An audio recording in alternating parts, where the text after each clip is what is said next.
খোকা কই? খোকা কি অফিস চলে গিয়েছে?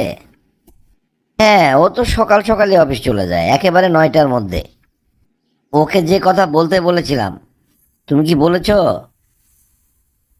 কি কথা? কি কথা শুনতে হবে? আমার তো মনে নেই কোন কথা বলেছিলে তুমি। আমি যে তোমাকে বলেছিলাম খোকা এত টাকা পায় কোথায়, এইটা ওর কাছে শুনতে বলেছিলাম। তুমি কি ওর কাছে শুনেছো যে ও এত টাকা পায় কোথায়? না, আমি শুনবো কেন? আমার শোনার কি দরকার পড়েছে? তোমার ছেলে আর তোমার শোনার দরকার পড়ে নাই মানে? তুমি কি বলতে চাচ্ছ? তোমার আসলে কারো ভালো তোমার পছন্দ হয় না। খোকা চাকরি বাকরি করছে, বড় চাকরি, 2-3টা গাড়ি কিনেছে, এটা তোমার চক্ষুশূল হয়ে হয়ে গিয়েছে। ও কোথায় টাকা পায় কি করে এটা তুমি তুমি জেনে কি করবে? আমি জেনে কি করব মানে? ও বেতন পায় 1 লাখ টাকা, ওর মাসে খরচ 3 লাখ টাকা। এই 2 লাখ টাকা কোত্থেকে আসে জানতে হবে না?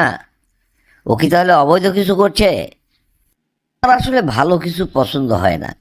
ও অবৈধ করছে না বৈধ করছে সেটা তোমার জেনে লাভ কি? দিলে তো মেজাজটা খারাপ করে, আমার জেনে লাভ কি মানে?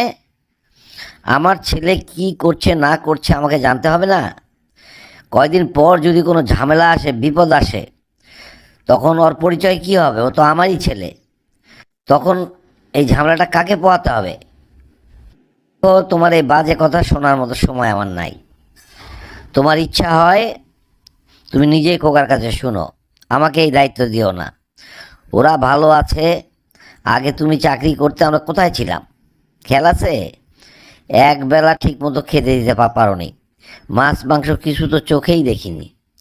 শুধু ডাল, আলু ভর্তা, বেগুন ভর্তা এই খেয়ে যে জীবন চলেছে।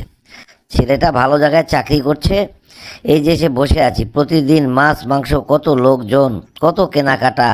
তোমার আর সহ্য হচ্ছে না না? আচ্ছা ঠিক আছে, তোমাকে শুনতে হবে না। খোকা এলে আমার সাথে কথা বলতে বলো। কি মা, আমাকে ডেকেছো কেন? এ বাবা, সে কথা আর বলিস না। বুড়োটা আমার মাথাটা খেয়ে ফেলে দিল। কার কথা বলছো? বাবার। তোর বাবার কথা বলছি। ও বাবা আবার কি কি করলো? কি করেছে? আরে বলিস না, কয়েকদিন হলো আমার মাথাটা খেয়ে ফেলে দিল। খোকা এত টাকা পায় কোথায়? খোকা 1 লাখ টাকা বেতনের চাকরি করে, ওর খরচ 3 লাখ টাকা। আর 2 লাখ টাকা কোত্থেকে আসে? ও কি অবৈধ কিছু করে কি না? ওর এতগুলো গাড়ি, এত বাড়ি কোত্থেকে আসে? এইসব নিয়ে জেরা করতে করতে কালকে তো আমার সাথে ঝগড়াই হয়ে গিয়েছে। ও এই কথা। আচ্ছা ঠিক আছে, আমার বাবার সাথে কথা বলবো। বাবার সাথে তো কথা বলা যাবে না। বাবা অতিরিক্ত সৎ কর্মচারী ছিলেন, অনেক টাকা বেতন পেতেন, কিন্তু আমাদেরকে ঠিকমতো খাওয়া পড়া দিতে পারতেন না। বেশিরভাগ দিনই আমরা আলু ভর্তা, পটল ভাজি, ডাল দিয়ে ভাত খেয়েছি। কাজে বাবা ঠিকই বুঝতে পেরেছে এই টাকা কোত্থেকে আসছে। বাবার সাথে কিছুতেই দেখা করা হবে না।